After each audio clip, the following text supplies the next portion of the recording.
반갑습니다. 이노겸입니다. 이번 시간은 경호학 7장 중에서 제2절 암살에 대해서 한번 알아보도록 하겠습니다. 암살 얘기는 많이 들어보셨죠? 영화 암살자도 있었으니까. 자, 암살의 개념은 간단합니다. 정치, 종교, 사상적 이유, 여러 가지 이유로 공적으로나 사회적으로 중요한 요인이죠. 요인을 법에 구애됨이 없이 비밀리에 살해하는 거죠. 법에 구애됨이 없이 이게 핵심이 되겠습니다. 안중근 의사가 이등방문을 암살한 거, 우리 입장에서 암살이죠. 법에 구애됨이 없이 했으니까. 일본에서는 암살범이 이렇게 터무니없는 주장을 하죠. 보는 관점에 따라서 법에 구애됨이 없이 했기 때문에 이건 어떤 순교자적 어떤 국의 이념으로 대의를 가지고 했을 수도 있겠지만은 적의 입장에서 본다면 이거는 범죄다 볼 수도 있겠죠. 어쨌든 암살은 법에 구애됨이 없이 중요한 요인을 비밀리에 죽이는 것이 암살이 되겠습니다. 자, 중요한 것은 암살의 동기입니다. 왜 암살하는가? 이 암살의 동기는 굉장히 다양하고 복잡합니다. 하나의 동기일 수 있지만 여러 가지 동기가 상호 중첩적인 경우가 굉장히 많습니다. 한 개의 동기가 아니고 두 개 이상의 동기가 서로 중첩해서 암살이라는 경우가 많다는 거죠. 밑에서 암살 동기가 많이 나오는데 이 중에서도 어떤 두 가지 이상의 동기가 경합된 게 들어있습니다. 한번 살펴보겠습니다. 굉장히 중요합니다. 가장 대표적인 것은 정책 동기죠.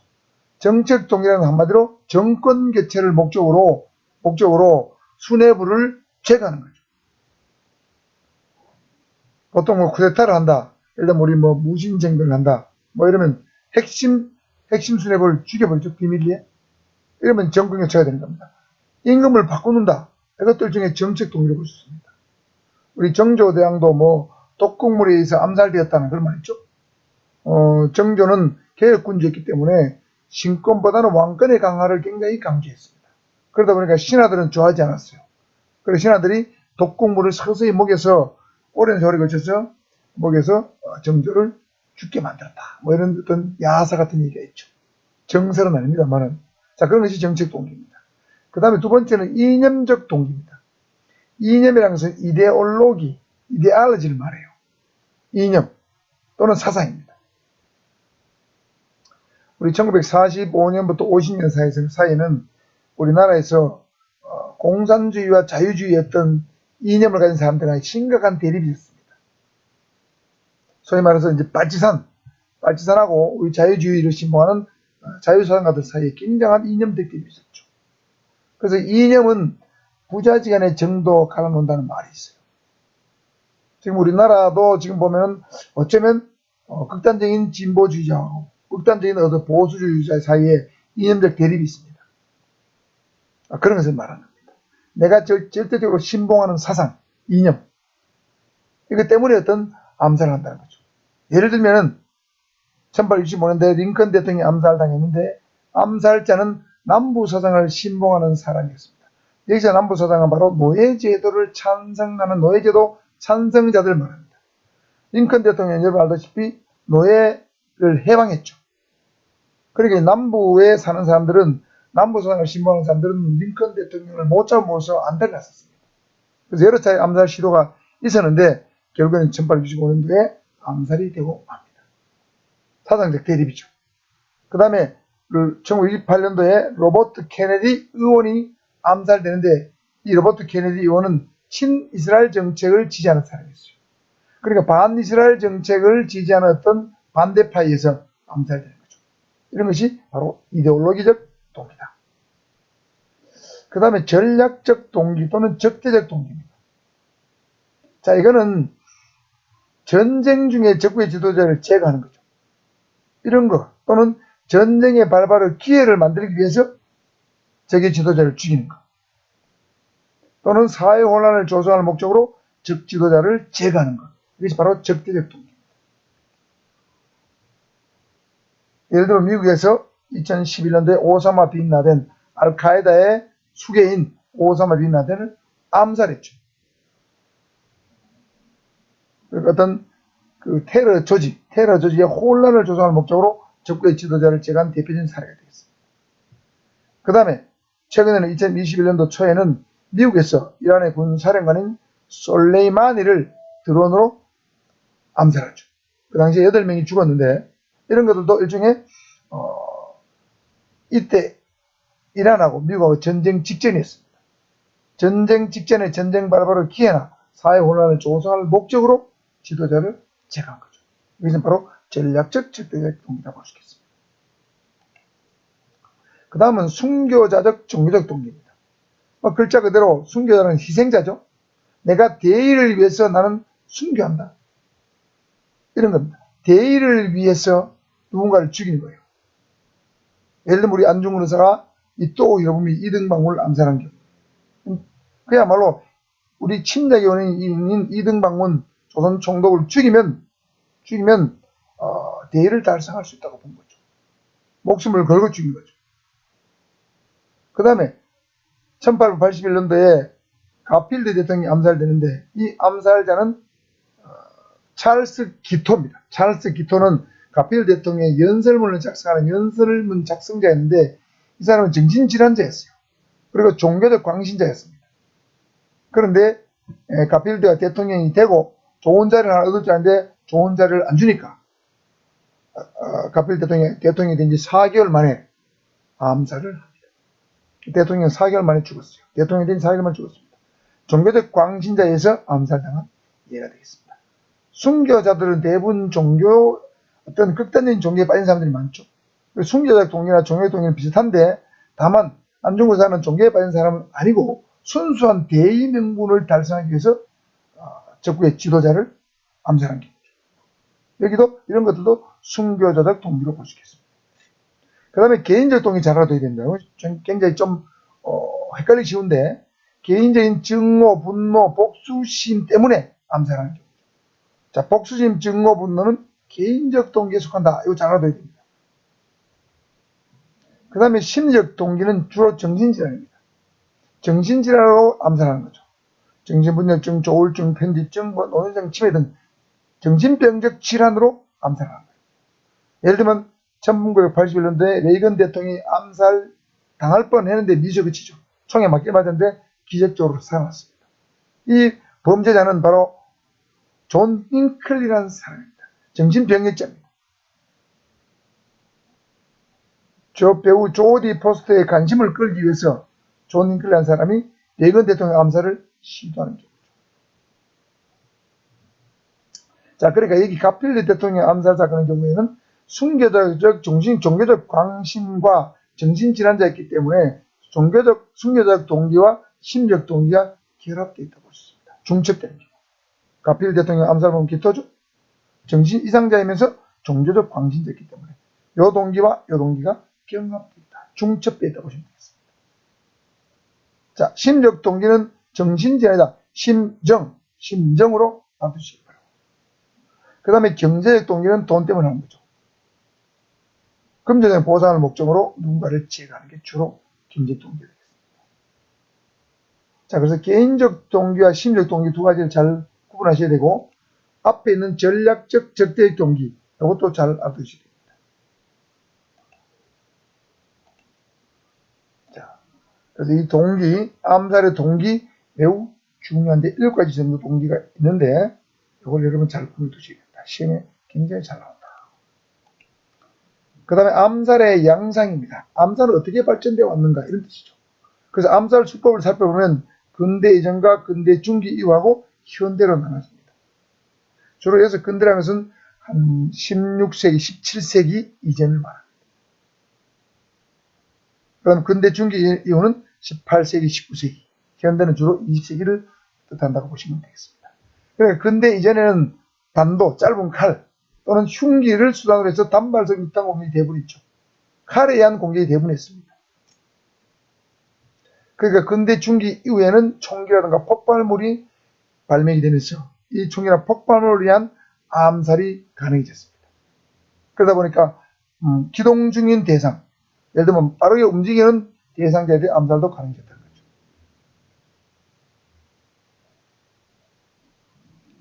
그 다음에 현대에 와서는 과학기술을 갖춘 교통정보 통신의 발전으로 해서 각종 첨단 무기류, 폭발물, 장비류가 복합된 형태의 어떤 암살 수법이 생겨나기 시작한 거죠.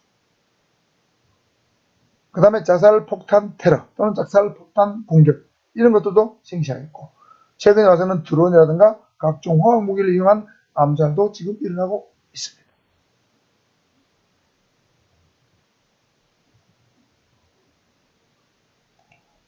자, 암살과 경호대책의 관계입니다. 이것도 상호관계를 알아둬야 됩니다. 암살과 경호대책은 과연 어떤 상호관계를 갖고 있는가? 통계를 분석해보니까 지금까지 암살 기도 중에서 50%는 성공을 하고 50%는 실패를 했다고 나옵니다. 그런데 더 중요한 것은 경호대책이 실질적으로 강구되지 않았을 때는 암살 성공률이 굉장히 높았다는 점이죠. 실제 금이 경호대책이 강구되고 난 이후에는 암살의 성공률이 매우 낮아졌다는 것입니다. 예를 들어볼까요? 미국 예를 들어보면 실질적 경호대책이 강구되지 않았던 1801년도부터 1901년도까지 굉장히 아직 미국도 이때는 낙후된 시대입니다. 4번의 암살 기도 중에서 3번이 성공했습니다. 자, 1865년도에 링컨, 1881년도에 가필드, 1901년에 맥킨리 대통령은 다 암살되었습니다. 자, 이렇게 3번은 성공했는데 1901년 이후에는 약 80% 이상이 실패했다고 합니다. 성공한 것은 1924년도에 존 F 케네디 암살, 그 다음에 1981년도 레이건 암살 미수 정도, 이 정도만 성공했고 나머지는 다 실패했습니다. 미국의 대통령의 경우에 그렇습니다. 자, 경호대책이 잘 이루어지지 않았을 때는 암살의 성공률이 높았고 경호대책이 잘 만들어진 시기에는 암살의 성공률이 낮다는 거죠. 평균 50%는 뜻이 되겠습니다. 그 다음 암살의 특징, 이거 굉장히 중요합니다. 자, 첫 번째는 심리적 특징, 두 번째는 신체적 특징, 세 번째는 사회적 일반적 특징이 되겠습니다. 자, 먼저 심리적 특징. 여기서 우리 경호에서 심리적인 주로 정신의학적 특징을 말합니다. 아까 심리적 동기, 정신병이라고 그랬죠? 그러니까 심리적 특징도 정신의학 관계에 있다. 정신병자가 많다는 거죠. 과대망상적 사고를 가졌다. 그렇죠? 사고와 행동이 해되고 포항되고 자아도취가 되어 있다.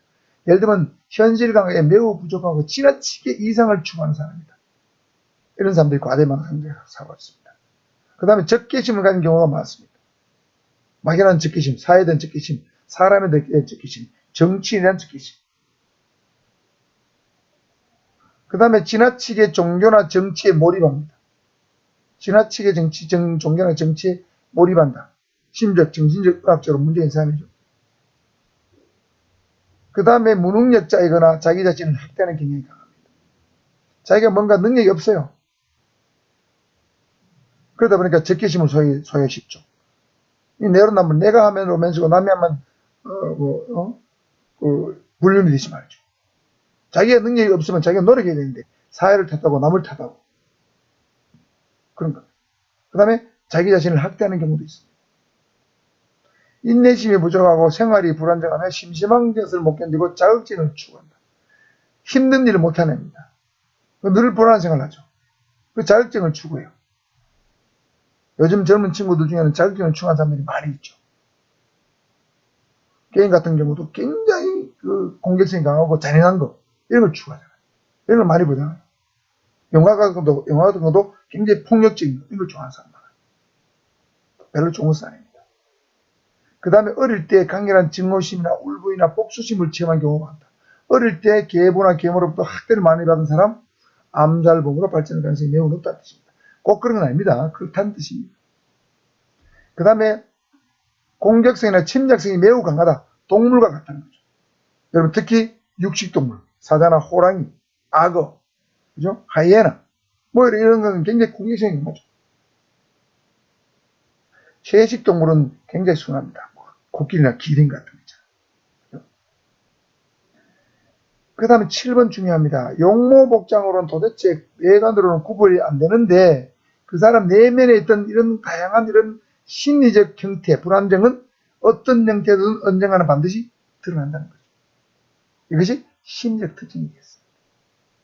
자, 7번 심리적 특징인데 용모복장은 구분이 안 되나 심리적 불안정은 반드시 표출된다. 용모복장은 매우 단정하다는 뜻인데 용모복장이 단정하다는 것은 신체적 특징에 속합니다. 보세요. 외모로 식별이 고난할 정도로 외모가 단정하다. 그러니까 심적 특징은 심적 불안정, 이러한 심적 불안정은 반드시 표출된다는 것이 심적 특징이고, 용모 복장 단정은 신체적 특징 또는 어떤 책에서는, 어떤 경호학 교수의 책에는 환경적 특징으로 적은 것입니다. 그래서 이 내용을 읽어보면 신체적 특징보다는 환경적 특징이라는 표현이 더 적합할 것 같아요. 내용 한번 살펴볼까요? 고정된 여친이 없고 3세 미만은 미혼이면서 가정적으로 불안정하다. 이걸 과연 신체적 특징을 볼 수 있을까요? 신체라는 것도 외모라든가, 그죠? 몸에 문신을 많이 했다든가, 그죠? 키가 너무 작다든가, 키가 너무 크다든가, 우락부락하다든가, 조폭처럼 생겼다든가, 이런 게 있어야 이게 신체적 특징인데, 여자친구가 없다, 3세 미만은 미혼이다, 가정적으로 불안정하다. 이건 상당히 어찌 보면 심리적인 것에 가깝죠?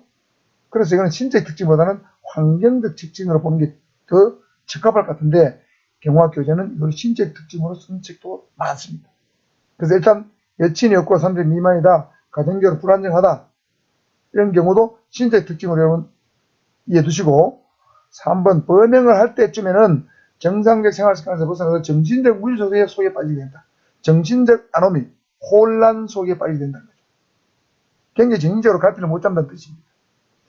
정신적 무질서는 어찌 보면 앞에 나왔던 심적 동기 같은데, 이거를 신체적 특징이 나왔습니다. 그래서 1번과 3번이 굉장히 헷갈립니다. 4번 또 볼까요?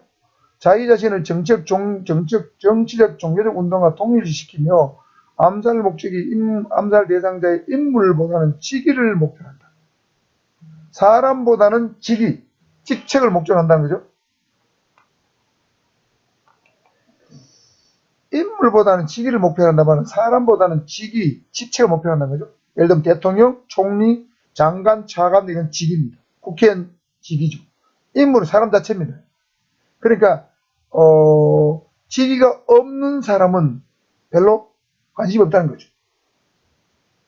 그러니까 직위가 있는 사람을 주로 타겟을 한다. 그래서 신체 특징을 하는데 과연 이게 신체 특징을 볼 수 있을까요? 좀 어렵습니다. 그래서 1, 2, 4번은 사실은 환경적 특징에 가깝고, 3번은 아니다. 2번은 신체 특징에 가깝고, 1, 3, 4는 환경적 특징에 좀 더 가깝지 않느냐. 저는 그렇게 보입니다만은, 전반적으로 1, 2, 3, 4를 신체 특징에 놓는 책이 많기 때문에 1, 2, 3, 4를 신체 특징으로 여러분 결부시켜서 암기해 두셔야 됩니다. 굉장히 난해합니다. 그 다음에 사회적 특징 또는 일반적 특징입니다. 그래서 암살 조직을 봤을 때 암살 조직이 있다고 치면 지도자급은 전문직이 많다는 거죠. 법조, 인사, 교직자, 직업군. 행동대원들은 대부분 하부계층이 많다는 거죠. 그러나 이데올로기적인 사회혁명 그룹의 행동대원들은 중상층이 많다는 거죠. 이데올로기적인 사회혁명 그룹이라는 것은 주로 이데올로기는 이념과 사상이죠. 예를 들면 무정부주의를 추구한다, 또는 사회주의를 추구한다, 공산주의를 추구한다, 이런 어떤 그룹의 그런 걸 추구하는 행동대원들은 중상층이 많다는 거죠. 그 외에 암살대원들은 주로 하부계층이 많다는 거죠. 이데올로기를 추구하는 사람들은 대체로 정신적으로 굉장히 무장을 해가 있어요. 그래서 비교적 하부층에는 주로 막노동하는 사람들이 많고, 지능적으로는 별로 좀 지능치도 낮은 편이에요. 그러나 이데올로기적인 어떤 사회혁명을 하려면은 중상층이 돼야 됩니다. 그래서 이런 사람들은 대체로 각종 이론서적으로 정신무장을 합니다. 그리고 계획, 선전, 두뇌 싸움을 담당하는 사람들은, 이 사람들은 암살에 대한 어떤 계획을 세우는 사람들이죠. 선전, 선동을 하고, 이런 사람들은 대체로 호응력자가 많습니다. 정신무장을 한다고 그랬죠? 그래서 정신무장을 해서 행동대원들, 이데올로기적 사회혁명그룹 행동대원들한테 교육을 시킵니다. 그 다음에 극단주의에 치우치는 경우가 많습니다. 여러분, 진보와 보수가 있는데, 제가 볼 때 사회적으로 보면 진보도 필요하고 보수도 필요합니다. 그리고 중도층이 가장 많아야 되고, 약간의 보수와 약간의 진보가 있는 것이 가장 이상적인 사회 구성입니다. 문제가 되는 것은 극단적인 진보, 극단적인 보수가 사실은 문제가 될 수 있습니다. 그래서 극단적인 보수나 진보는 우리 사회에서 한 5% 이내가 저는 좋다고 생각하고, 한 10%, 25%의 보수층, 또 진보층이 좀 되고, 중산층은 한 60, 70% 정도 되면 건전한 사회라고 저는 생각을 합니다. 그래서 뭐든지 지나친 극단은 좋지 않습니다. 그래서 지도자는 전문직이 많고, 행동대원들은 하부계층이 많고, 계획, 선전, 둔에서 아무도 안 나는 사람들은 주로 고학력자가 많다. 이렇게 이해해 주시기 바랍니다. 사회적 특징입니다. 다음은 암살의 실행 단계입니다. 자, 이 단계도 알아두셔야 되는데, 4단계로 이루어졌습니다. 정보 수집 단계, 무기, 장비 획득 단계, 임무 분담 또는 역할 분담 단계, 실행 단계입니다. 자, 이거는 나중에 테러 실행 단계하고도 여러 구분해 둬야 되는데, 일단 암살의 실행 단계는 외울 때 정보, 무, 임, 실. 정보, 무임실 또는 정보, 무역실. 무역실인데 정보를 수집해서 무역을 하는데 쓴다. 무역하는데 쓴다. 정보를 수집해서 무역을 하는데 쓴다. 정보, 무역실. 이렇게 가되면 안 헷갈립니다. 정보 수집 단계죠. 이건 뭐 너무나 당연한 겁니다. 현장 답사한다든가 사람, 인적, 물적, 지리적 정보를 수집하는 거죠. 그래서 필요한 인원과 장비의 소요를 판단해서 정보 수집하는 거죠. 이 경호자격론에서 나온 거죠. 그 다음에 필요한 무기나 장비 이런 것을 구매하거나 절취하거나 제공받아야겠죠. 그 다음에 각자 어떤 실행할 사람에게 공모자들에게 각종 역할을 분담시키게. 어떤 곳에 나를 날아줄 사람, 그 다음에 무선 통신을 해줄 사람, 연락해줄 사람, 감시해줄 사람, 직접 시행할 사람, 도주를 만들어주거나 도주를 도와줄 사람, 증거 인멸해줄 사람, 역할을 분담하죠. 그 다음 마지막에는 암살을 실행하는 거죠. 주로 비밀리에 하겠죠. 정보 무역실인데, 자, 이 단계를 가장 진행적으로 밟은 것이 바로 우리나라의 위대한 독립투사인 안중근 의사가 이또 이름이 2등 방문을 암살한 사건의 실행 과정을 살펴보면 아주 이 과정을 그대로 밟고 있습니다. 한번 살펴볼까요? 우리 안중근 의사는 최초의 정보 입수를 1909년도 9월에 대동공보사에 들었는데 거기서 또 2등 방문이 만주를 시찰한다는 소식을 처음으로 듣습니다. 그래서 심장의 원인인 요놈을 죽여야 되겠다. 암살해야 되겠다 마음을 먹고 대동공보사 사장하고 얘기를 하니까 대동공보사 사장이 기꺼이 자금과 권총세점을 제공했습니다. 언론사 사장이죠. 그래서 안중근은 자기 공모자를 모집합니다. 공모를 모집하죠. 대의를 같이 할 동료를 모집합니다. 그래서 우덕순과 조도순이라는 사람한테는 최가구라는 곳에서 2등 방문의 암살을 대비하라고 합니다. 이 최가구는 만주에 있는 전략적 요충지 조그만 소도시입니다. 그래서 안중근은 2등 방문에 오게 되면 최가구에 내릴 수도 있고 하얼빈에도 내릴 수 있다고 보고 하얼빈은 자기가 맡기로 했습니다. 그리고 중간에 연락책은 바로 우동하는 사람한테 맡겼습니다. 그런데 최가구에서는 도저히 암살이 실행이 불가능하다는 연락을 받았습니다. 왜? 최가구에 2등 방문이 내렸는데 최가구 역에 여인숙에 내렸는데 여인숙에 숙소를 잡았는데 러시아 군인들이 완전히 그 여인숙을 완전히 첩첩산중으로 겹겹이 둘러쌌기 때문에 도저히 암살이 불가능했기 때문에 하얼빈에서 암살하는 걸로 최종 결정하였습니다. 그래서 안중근은 하얼빈 역군의 잣집에 아주 경비망을 뚫고 일반 제비장에서 들어가서 이토 히로부미의 도착을 기다렸습니다. 그것이 바로 10월 26일 1909년 10월 26일 새벽이 되겠습니다. 그리고 아침 9시에 이토 히로부미의 탄절 특별열차가 하얼빈역에 도착을 하게 됩니다. 이때 러시아의 재무대신이 마중을 나와서 열차 안에서 30분간 회담을 하고 9시 30분경에 의장대를 사회하기 위해서 열차에서 내려서 의장대 사회를 마치고 돌아가는 기빈열차로 돌아가는 순간 안중근 의사가 권총을 뽑아서 3발을 발사합니다. 3발을 명중시키고 나머지 그 인근에 있는 사람들한테도 또 3발을 추가로 발사했습니다. 그래서 또 우리가 중상을 입었다가 결국엔 사망을 하게 되죠. 그래서 이등병원의 암살은 이 암살의 전형적인 정보 무력실 단계를 그대로 밟았다. 정보 무력실. 잘 알아두시기 바랍니다. 그 다음에 암살 무기입니다. 단거리 개인하기를 가장 많이 썼어요. 권총 단도. 자, 가장 많이 쓴 암살 무기는 지금까지 그래도 단거리 개인하기다. 그 다음에 고성 소총이나 군대 장비는 장거리 개인하게 되어 있고, 그 다음에 차량 고속 강습. 강습이라는 말은 차량에 폭탄을 싣고 어떤 목표를 향해서 돌진하는 거죠. 그 다음에 폭발물엔 폭발. 행사장이나 행차로에 폭발을 설치하는 거죠. 뭐 이런 것들을 많이 씁니다. 그 다음에 최근 와서는 미사일이나 로켓을 이용해서 원거리 공격을 해서 암살하는 방법이 있습니다.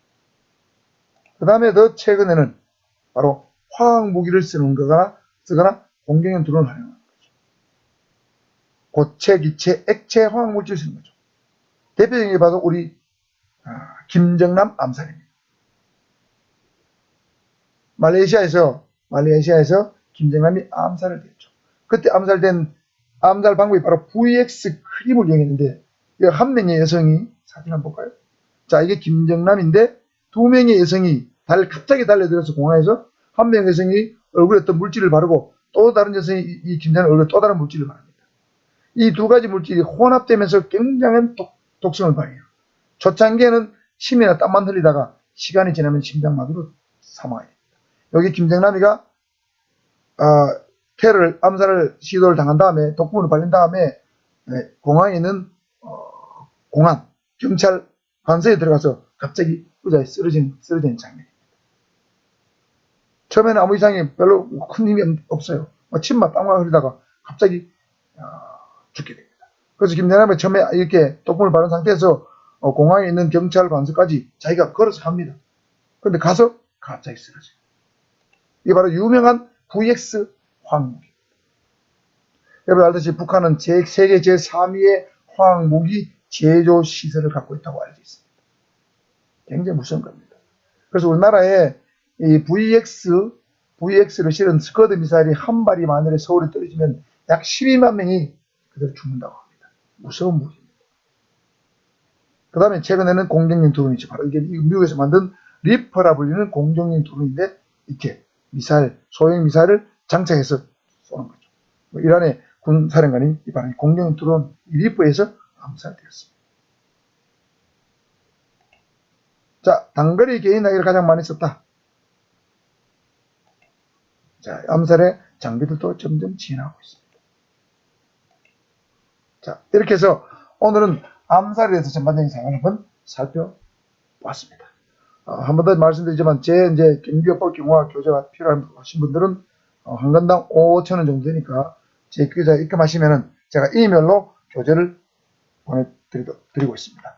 교재를 아마 가져야 여러분 공부하기 좀 수월하실 거예요. 제 지금 강의 순서는 제가 만든 교재하고 순서가 똑같이 가고 있습니다. 참고해 주시고요. 필요하신 분은 저희 영상에 댓글을 남겨주시면 좋겠습니다.